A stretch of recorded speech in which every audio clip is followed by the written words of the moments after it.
still buffering. Okay, madam. You start. 11th A, start. Only 11th A will start entering their attendance in the chat box. First 11th A, start entering your roll numbers, the division, your name, roll number, division, and name. It should be like that. Start entering into the chat box. Madam, you can continue.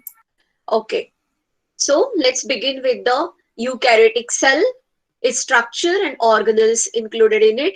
So, what the eukaryotic cell includes, that is all these categories, that means protists, plants, animals, fungi, all these examples are of eukaryotic type of organization. So, in eukaryotic cells, there is an extensive compartmentalization of the cytoplasm through the presence of membrane-bound organelles.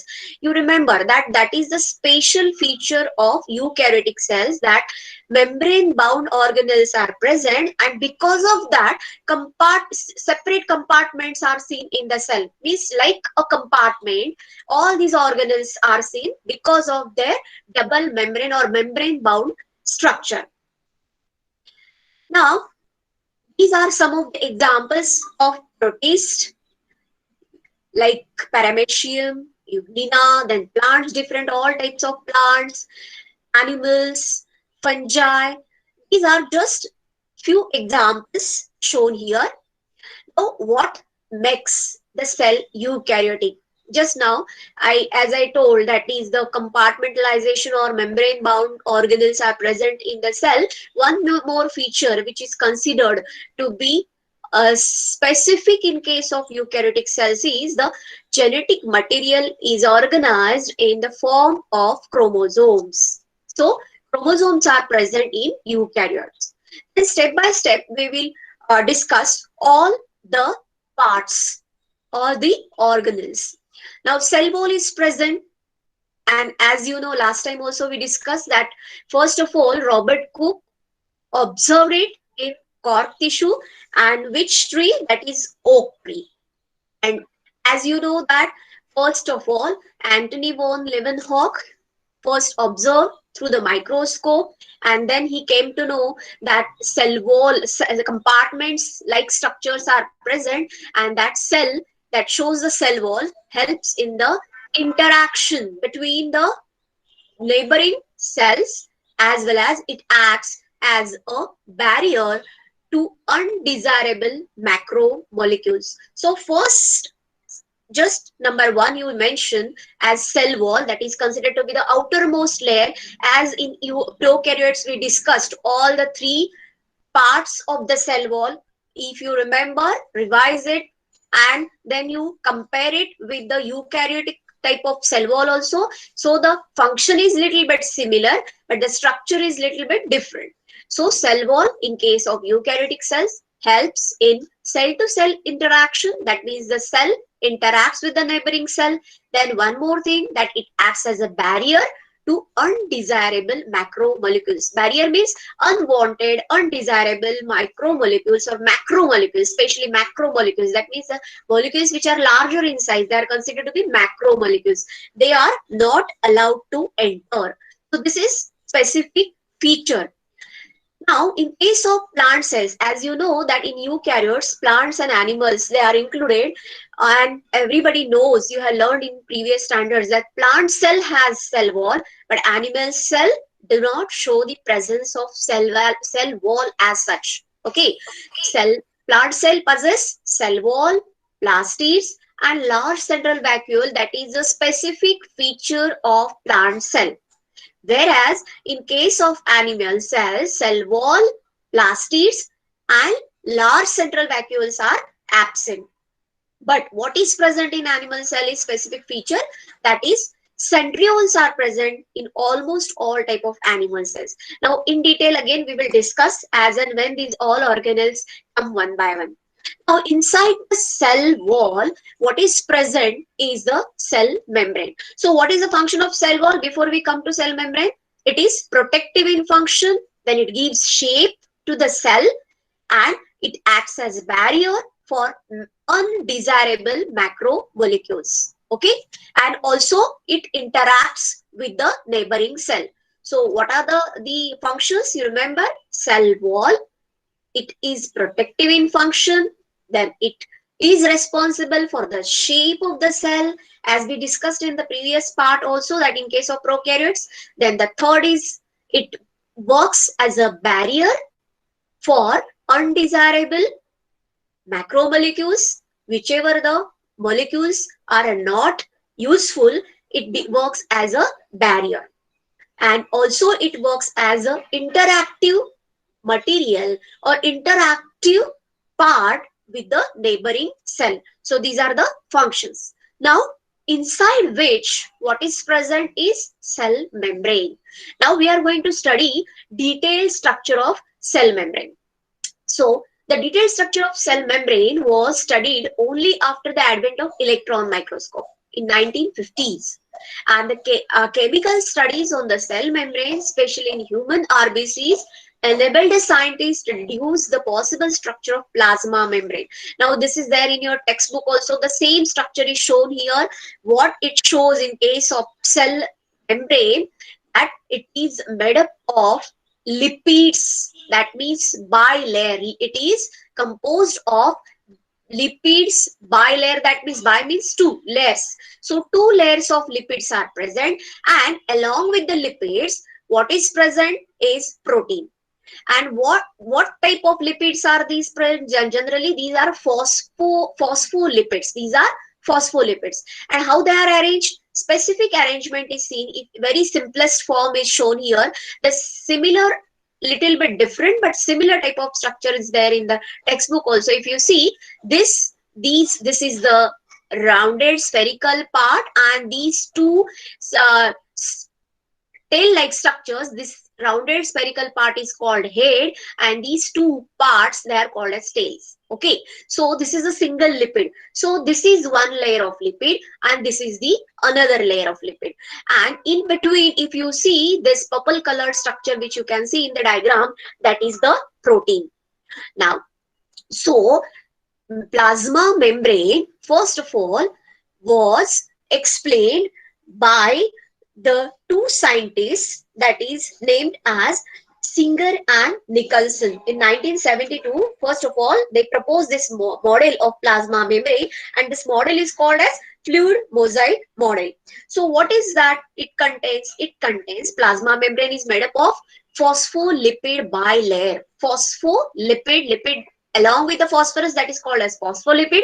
Bi means two layers of lipids are present. So this is one layer and this is the another layer. Now how these lipids are arranged? In a specific manner. Means what? These heads are arranged out in outer way, that is outwardly arranged heads. These spherical structures, they are called as heads of the lipid, which are arranged outwardly, and these tails, they are arranged inwardly. And one more specific feature of this heads and tails is what? These heads are hydrophilic in nature. Philic and phobic. Hydrophily and hydrophobia. Hydrophilia, hydrophobia, these are the two words. Hydro word is generally, it comes in case of water. When there is affinity with the water, those substances are considered to be hydrophilic. Whereas the substances or the molecules which run away from water or which are not having affinity with the water, then these are called as hydrophobic substances. Now in case of lipid itself, these heads are hydrophilic, whereas the tails are hydrophobic. So heads are outwardly directed, they are present on the outer side, whereas tails are present inwardly, they are present in the inner part. As they are hydrophobic, they are not coming in contact with the aqueous solution in the cell. So only head part comes in contact with the aqueous solution in the cell. So this is what hydrophilic nature of head of the lipid and hydrophobic nature of tails of the lipid. Now, the next part, if you see, this is again the same similar type of diagram where you can see this is the 3D model where these are the rounded parts as heads, these are the tails, and whatever the purple colored structure you can see, these are the proteins.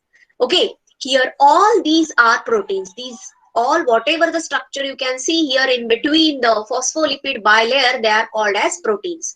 Now, which type of proteins? There are two types. These the proteins which are present only on the superficial layer or on the peripheral part of the lipid. They are called as extrinsic proteins, or they are also called as peripheral proteins.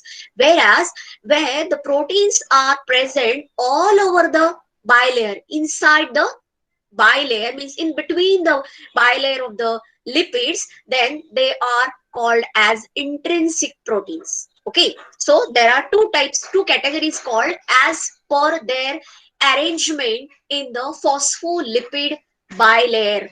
So they are called as intrinsic and extrinsic type of proteins. Intrinsic, which are present throughout the layer, phospholipid bilayer, and extrinsic, which are present only superficially, that is on the peripheral layer of the lipid. They are called as extrinsic or peripheral type of proteins. Now, this nature of hydrophobic tells, that is these which are considered to be non-polar, they are of saturated hydrocarbons and protected from the aqueous environment. Chemically, lipid components of the membrane mainly consist of phosphoglycerides. So, phosphoglycerides are present chemically, that these proteins, they are made up of phosphoglycerides. And the cell membrane possess these two components, that means proteins and carbohydrates. So generally, the cell membrane of most of the RBCs, it varies from cell to cell. The cell membrane, the percentage of proteins and lipids, that ranges, that varies from cell to cell. But in case of human RBCs, the percentage of proteins is 52 and the percentage of lipids is 40, here about. So this is what which I was telling, and the same diagram is there in your textbook. They are labeled as, see, this is superficial, only present on the periphery. So these are called as peripheral proteins. So these are peripheral proteins, this one, and this protein, which you can see, they are present throughout the bilayer. They are included. So they are called as integral membrane protein. Throughout the membrane they are present, so integral membrane protein, and which are present only on the peripheral layer, surface of the membrane, they are called as peripheral proteins. Now the next, inside the cell membrane, what is present is cytoplasm. Now everybody knows what the cytoplasm is. That is nothing but the ground substance, that is also called as cytoplasmic matrix, or that is also called as cytosol. So cytoplasm comprises of cytosol, that is nothing but a gel-like substance enclosed within the cell membrane. Now we discuss cell wall, then inside the cell wall, what is present is cell membrane. In case of animal cell membrane is outermost layer. In case of plant cell wall is the outermost layer. Now inside which, whatever the structure is present, that is the gel-like structure or the semi-solid structure or agar-like structure, that is called a cytosol, and this contains almost 80% water and it is generally colorless. Different type of metabolic activities like glycolysis, cell division, etc. Different processes like cell division, they are performed in the cytoplasm. That is nothing but the granular mass, and that granular mass is called as endoplasm, whereas clear glassy layer is called as ectoplasm. So this cytoplasm again is divided into endoplasm and ectoplasm. Ectoplasm is also called as cell cortex, that is the clear and glassy layer, whereas that granular structure, granular mass is called as endoplasm. Then one more thing you always remember, that the nature of cytoplasm is that it is also called, in your textbook also it is mentioned, that is quasi-fluid. Quasi-fluid means what? Quasi-fluid means quasi is partially liquid and partially solid. So this type is called as quasi-fluid. Okay, and this is colloidal jelly-like substance. It shows streaming movements like cyclosis, that movement is generally seen during the cell division. Then it contains water as major component and organic as well as inorganic molecules like sugar, amino acids, vitamins, enzymes, nucleotides, minerals, and some waste products. So this is what the nature or what it contains. Cytoplasm contains all these substances. That means maximum part is water as the major component, but along with that, organic as well as inorganic molecules like sugar, amino acids, vitamins, enzymes, nucleotides, minerals, and some waste products are also produced and present in the cytoplasm. What else? The function of the cytoplasm, one more function is that not only these all metabolic activities and processes like cell division, but it works as or the acts as a source of raw materials, as well as it acts as a seed for various different metabolic activities I mentioned right now. Okay, then it also helps in distribution and exchange of material between various cell organelles. Now you know that like prokaryotic cell, in case of eukaryotic cell also different organelles are present, right? So the exchange of substances between these organelles takes place with the help of cytoplasm. So it works as a ground substance. It works as a what you can say media for the exchange of these substances. Now, what are the different types of organelles we will come to discuss now? First, that is endoplasmic reticulum. Now you have seen this structure, endoplasmic reticulum. You can generally when you see the entire structure of the cell, this part is the part of nucleus. Okay, this is the nuclear nuclear layer, that is the wall of the nucleus, and along with the extension of the nuclear wall or nuclear envelope that shows these tubular structures, these are called as endoplasmic reticulum. Okay, so this is nothing but at one side it extends from the nuclear membrane and it can extend till the cell membrane. That means these are having the connection with the nuclear envelope and to that of the cell wall or the cell membrane. Okay, so this is the structure of nuclear membrane, the endoplasmic reticulum. Now there are two types of endoplasmic reticulum. Now what are these? One is rough and the other is smooth. Okay, now this endoplasmic reticulum bearing ribosomes on their surface is called rough endoplasmic reticulum, and it is extensive and continuous with the outer membrane of the nucleus. Just I showed you in the previous diagram, or if you see the structure of animal cell or the plant cell in your textbook, you can see that the extension of the nuclear envelope, it shows with these tubular structures and it is till the cell membrane, that means the outermost layer of the cell. So this is what extension. So and when the ribosomes are present on these reticulum, that is called as rough endoplasmic reticulum, and when these ribosomes are absent on this endoplasmic reticulum, they are called as smooth endoplasmic reticulum. And RER means rough endoplasmic reticulum, SER means smooth endoplasmic reticulum, and RER is frequently observed in the cells actively involved in the protein synthesis and secretion. That means the main function of RER is what? As it shows the presence of ribosomes, ribosomes are involved in the protein synthesis, and along with that, the secretion. So this is one more structure of ER.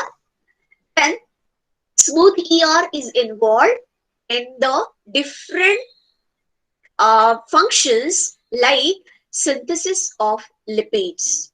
Now, what are SER? In absence of ribosomes, endoplasmic reticulum appears smooth, which is called as smooth endoplasmic reticulum. And this is the major site for the synthesis of lipids. In animal cells, lipid-like steroidal hormones are synthesized in SER. That means what? Smooth endoplasmic reticulum.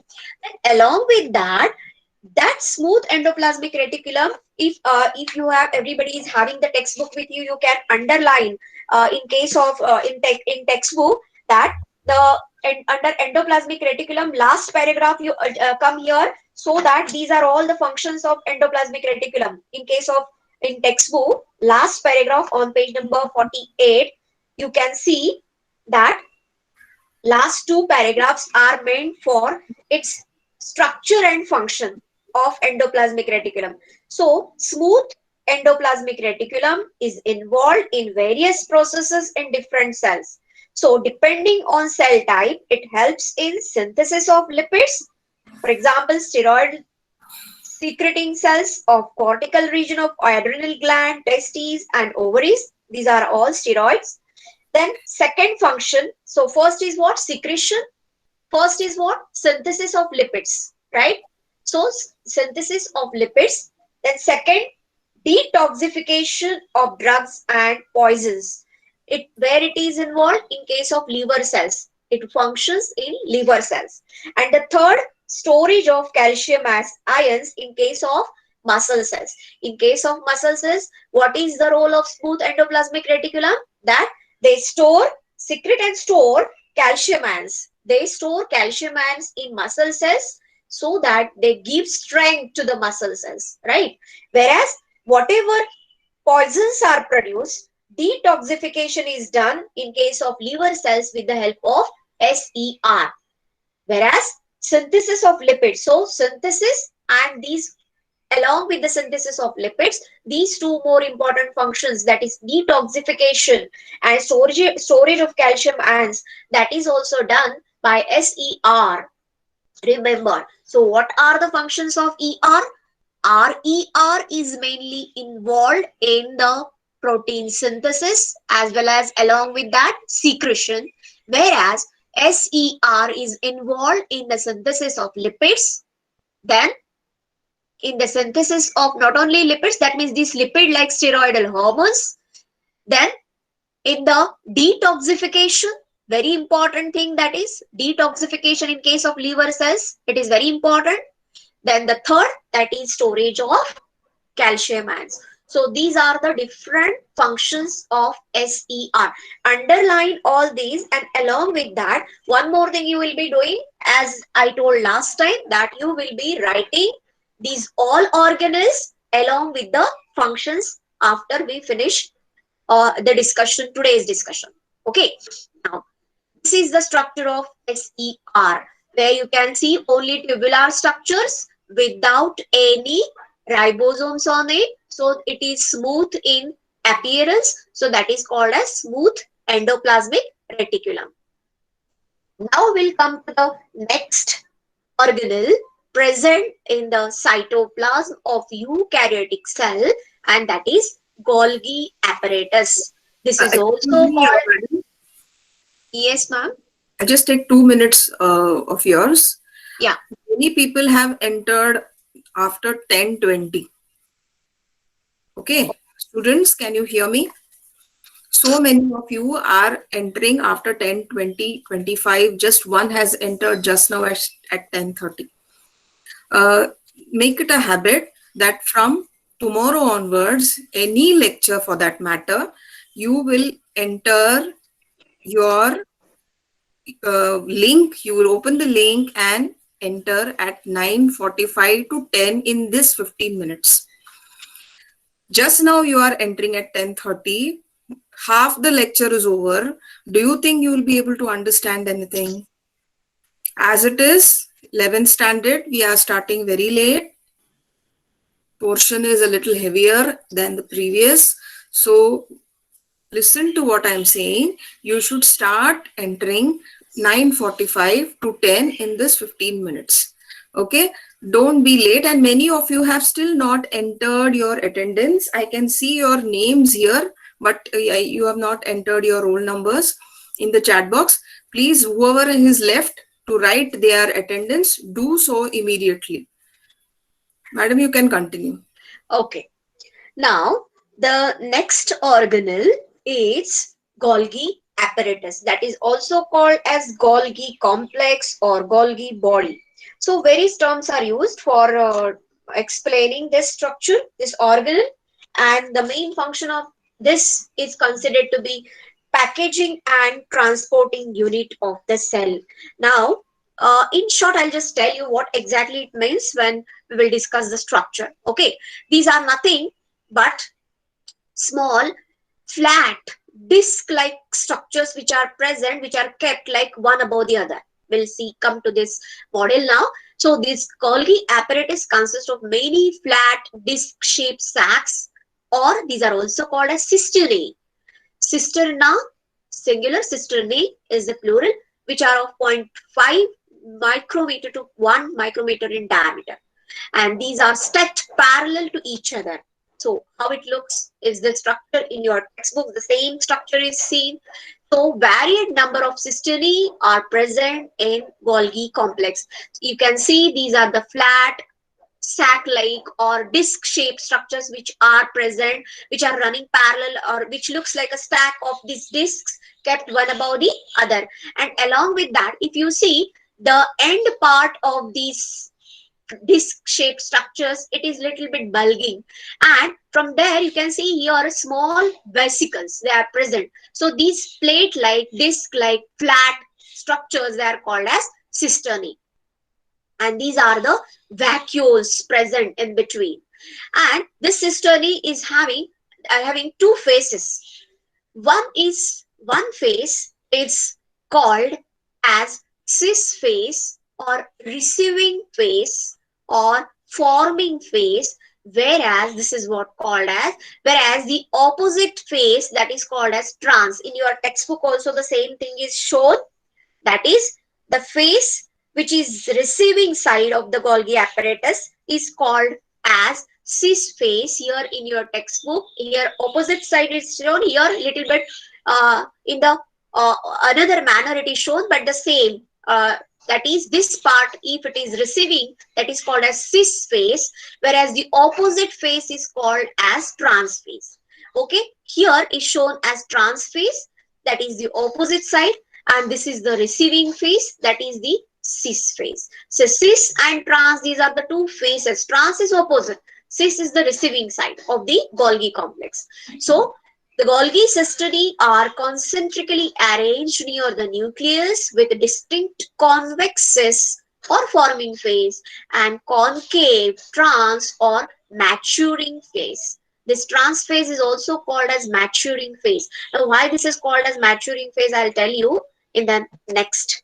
Uh, see, see here, Golgi complex. What is the main function? That is the packaging material.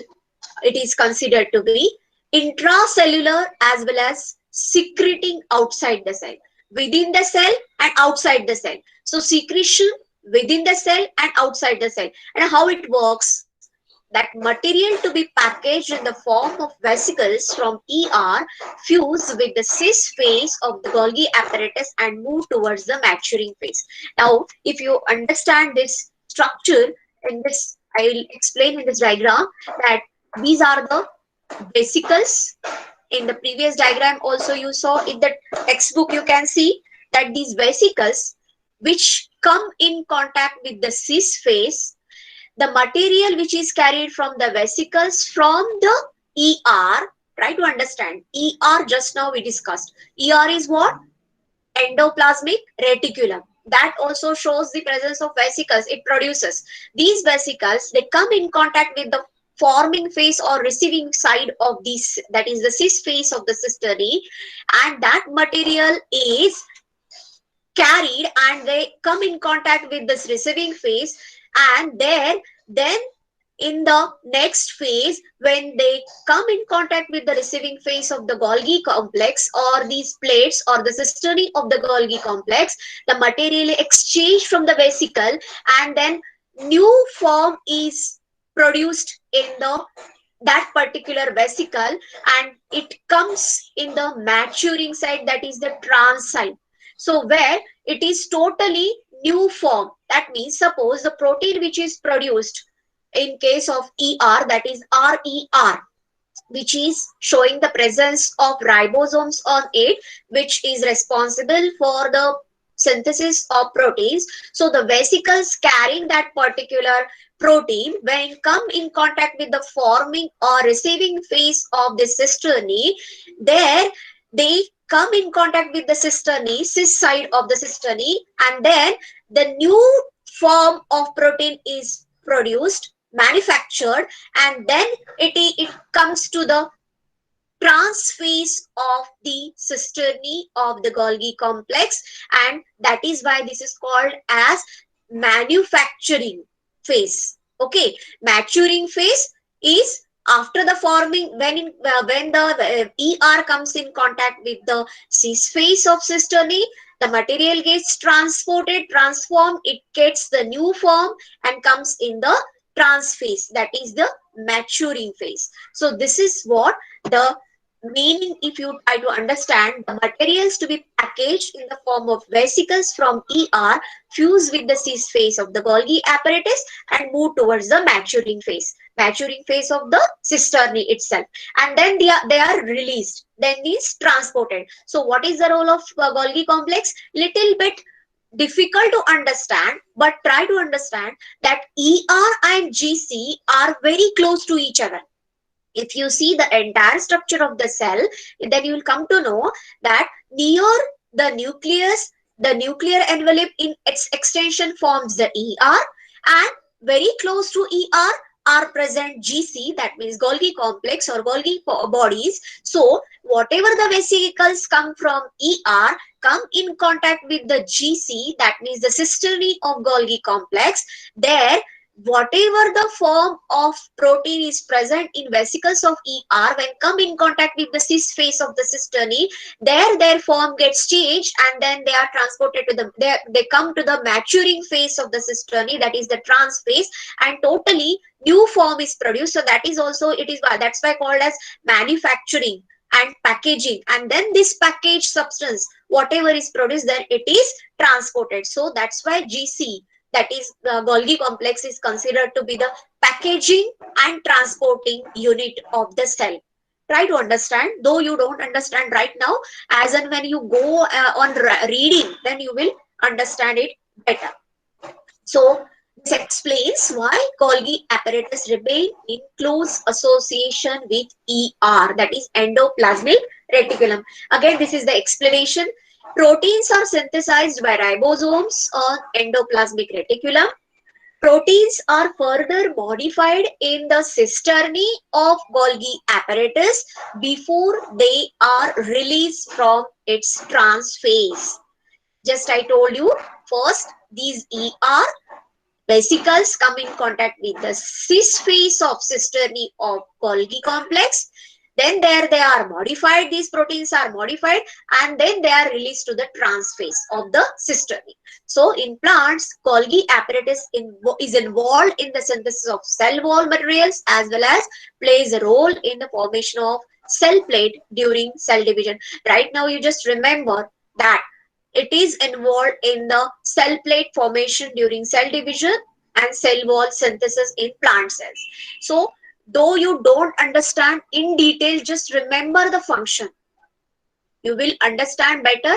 At the end, again we will revise. If you have not understood, we will discuss again. But try to understand why these Golgi apparatus or Golgi complex or Golgi bodies are close to the ER. Why? Because ER are carrying ribosomes.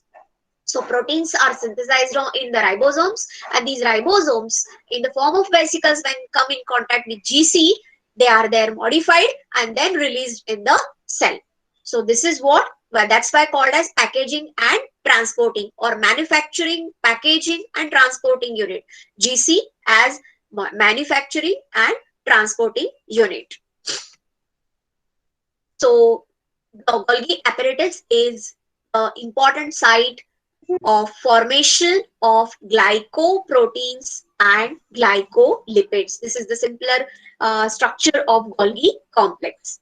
Now we'll come to the next organelle, and that is called as lysosomes. Now lysosomes are rich in different types of specific type of enzymes, that is hydrolytic enzymes. They are also called as hydrolases. So hydrolases are capable of digesting carbohydrates, lipids, proteins, nucleic acids, etc. Okay, so lipases, proteases, nucleases, amylase, etc. they are known by different names depending on the type. So the different examples of hydrolytic enzymes found in lysosomes are, like just now I mentioned, lipases which digest lipids, proteases which digest proteins, carbohydrates which amylases also which digest carbohydrates, nucleases which digest nucleic acids. So these are the different types of enzymes. These are commonly called as hydrolytic enzymes produced or released by lysosomes. Soma means body, lysis means destruction. Depending on the nature and the function of this organelle, the name is given. How it is given again we will discuss now. So hydrolytic enzymes are optimally active at the acidic pH. And what does autolysis means? Now this is the specific feature of lysosomes that under starvation conditions, lysosomes digest cellular contents by releasing hydrolyzing enzymes and cause death of cells called autolysis. Now try to understand. I'll split this word in two parts. Auto means self. Lysis means destruction. Self-destruction. Self-destruction of what? What it is destroying, destructing is the cell itself. So different organelles in the cell are getting destroyed or destructed by the release of lysosomal enzymes. That means the hydrolyzing enzymes released by lysosomes. These are digesting enzymes, and because of these enzymes, different organelles, they are getting destructed or destroyed. In which condition generally it is observed? When the cell is undergoing starvation. You know the starvation condition.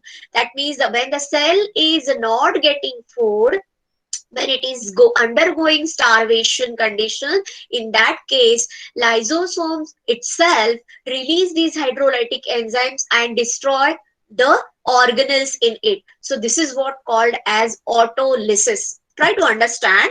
These are the new names.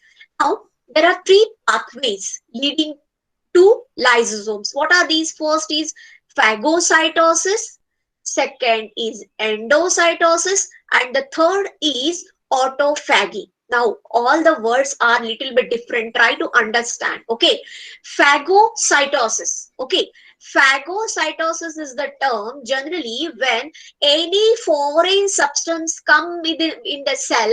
See, this is the cell, this is the cell, and this is the bacterium which has entered the cell. So this is the foreign material, foreign molecule or foreign body which has entered the cell. So the destruction of this foreign body which is of a larger size, solid material, so that is called as phagocytosis. One more terminology is related to that, that is called, that doesn't come in here in relation to lysosomes, but this word I will just mention, that is like phagocytosis, pinocytosis. When instead of this solid material, if it is in the liquid form, that is called as pinocytosis. So phagocytosis means what? This is the one of the ways of lysosomal activities, that is phagocytosis. Phago means any foreign material which is of larger size. Suppose your bacterium comes inside the cell, that is destroyed by releasing these hydrolytic enzymes by the lysosome. So this is called as phagocytosis. Now what is endocytosis? Endocytosis means this is coming within the cell. Endo is inside. Okay, inside the cell, whatever the substances which are produced, maybe some different types of proteins which are not useful, some micromolecules, some macromolecules, these are destroyed. That is what endocytosis. And autophagy is nothing but as I told you just now, autolysis and autophagy, related terms these are. Okay, self destruction, that is where it comes in contact with one of the organelles. Now here mitochondria is seen, that was, or that is considered to be the example here you can see, that is autophagosome. So this is it comes in contact with this organelle, comes in contact with the lysosomes, and then this is destroyed. So that is what autophagy. So the self destruction, that is what called as autolysis. Now again I will explain these all the three terminologies, that is phagocytosis, ingestion of larger extracellular material. Remember, when any extracellular material, that is the foreign body, is invaded in the cell, that is it comes inside the cell, that is ingested by releasing the enzymes of lysosomes, that is phagocytosis. Endocytosis is ingestion of micromolecules where the receptor proteins are recycled from the cell surface. So endocytosis. And autophagy, when the old or unneeded organelles or proteins or microbes that have invaded the cytoplasm are delivered to the lysosomes, there they lead to autophagic cell death. That means this is considered to be the programmed cell destruction, that is nothing but autolysis. Whenever different organelles present in the cell, their role is over, their function is over, it works as a waste, it remains as a waste or as a debris. So that waste organelle is consumed or ingested or destroyed by the lysosomal enzymes, and that is what called as autophagy. So unwanted, unneeded organelles or proteins or microbes in the cytoplasm, they are destroyed or lysed or restricted by the activity called as autophagy, or this is also called as programmed self-destruction or autolysis. Okay, I think you have understood. So this next part I will not take, but few points which I want to revise again. Will come to one more point, that is which I didn't mention here purposely, that about the cell wall of the plant cell. Okay, in your textbook it is there, this diagram is there in your textbook, you can see. So what I want to mention here, in plant cell wall shows middle lamella, primary wall and secondary wall. Okay, so what is middle lamella? It is nothing but it is thin, lies between the two adjacent cells, and it is the first, it is considered to be the first structure formed from the cell plate during cytokinesis, and mainly made up of pectin, calcium and magnesium pectate. So you remember this structure which is shown in your textbook, that is the middle lamella and involved in the softening of the ripe fruit, that is because of the solubilization of the pectin, because this is made up of pectin. So that's why when the outermost layer becomes soft, why the fruits ripening of the fruits is because of this pectin that gets solubilized, and that is the role of middle lamella. So middle lamella, then inside middle lamella, in case of plant cells we are talking about, that primary cell wall is present. So what is the role of primary cell wall? This in young plant cells, it is capable of growth, and it leads to middle lamella, means it is laid inside the middle lamella. Inside the middle lamella, you can see inside the middle lamella this primary wall, cell wall is present, and generally it is it shows is it is only the cell wall seen in meristematic tissue, mesophyll and pith. Now you know the meaning of meristematic tissue. Meristematic tissue is nothing but the tissue which are having the ability to divide and redivide continuously. Okay, now inside primary cell wall, in case of plant cell wall, these are the three layers. Secondary wall is present, and that is present inside the primary wall. And when growth of the primary wall stops, then secondary wall is laid. So this is generally what the structure of the cell wall present in the plant cell. Okay, so this part was remaining, so I just wanted to mention that this is the middle lamella and this is the primary cell wall, and secondary wall is present only when the secondary growth is seen in case of plant cells. And inside the cell wall, this is the plasma membrane. This plasma membrane is also called as cell membrane. This is made up of lipid bilayer, and we have already discussed the structure, that is fluid mosaic model of cell membrane proposed by Singer and Nicholson.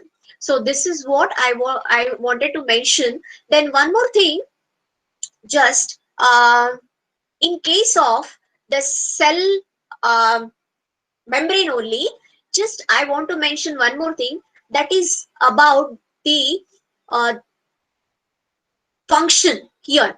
Main function of plasma membrane is transport of molecules across it. Okay, this is selectively permeable. This point was, I think I did not mention, I don't remember exactly. So selectively permeable means what? It is permeable to only specific molecules. That is what selective molecules, that is what called as selectively permeable. Then two more points are mentioned here, that is about the passive transport and active transport. Okay, passive transport means what? Transportation of the material without the use of energy, without the involvement of ATP or energy. It's not used, but that when energy it is used, then in that case, when it is used in the form of ATP, then that is called as active transport. Only these 2 points were remaining. So I just wanted to mention that plasma membrane molecule is involved in the transport of the molecules. It is selectively permeable. Diffusion takes place without the involvement of energy, that means ATP. That is movement of the molecules from higher concentration to lower concentration. Whereas I'll just